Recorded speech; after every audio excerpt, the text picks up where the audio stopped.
Imagine working hard for decades, saving every penny, buying a modest home, and carefully planning for retirement, only to discover that what you thought was your safety net has become the government's favorite target.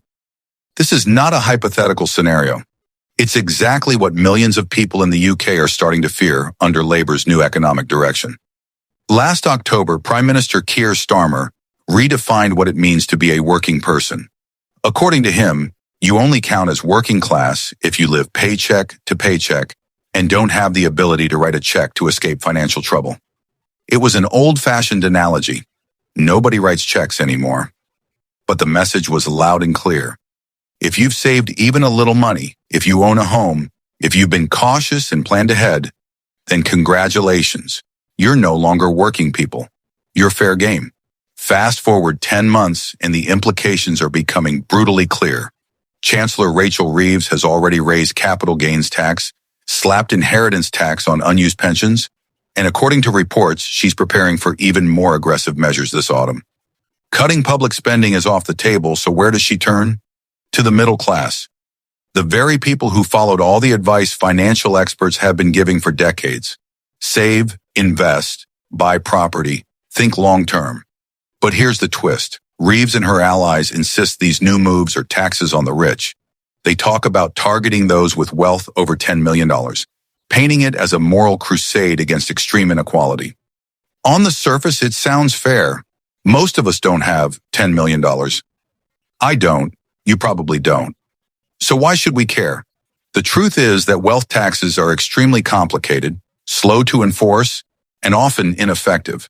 There simply aren't enough billionaires in Britain to plug the fiscal black hole Labour faces, which means the burden inevitably shifts to a different group.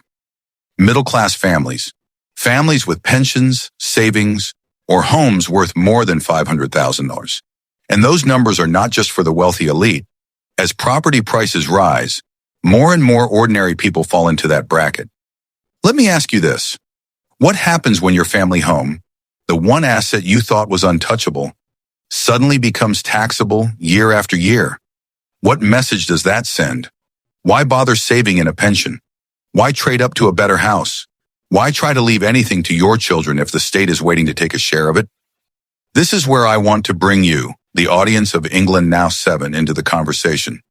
Do you believe taxing homes and savings is a fair way to balance the books?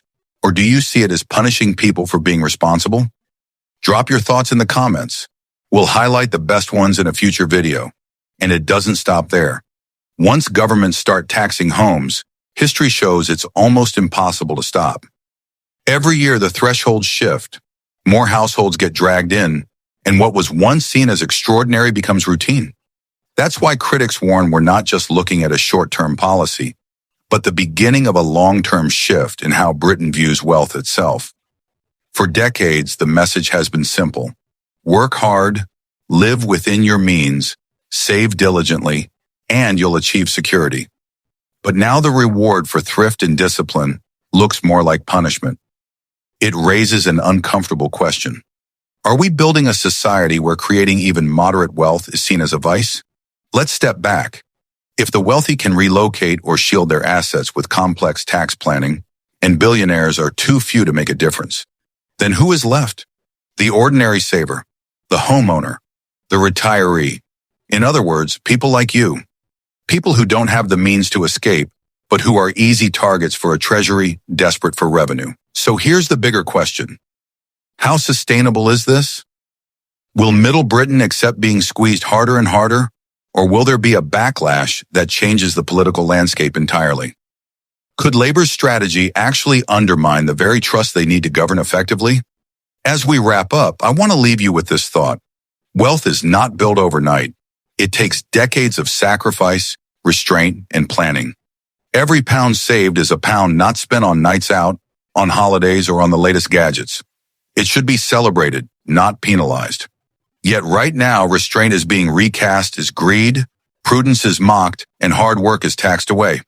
So tell me, if you were in Rachel Reeves' position, how would you tackle Britain's financial challenges without punishing the very people who tried to do everything right?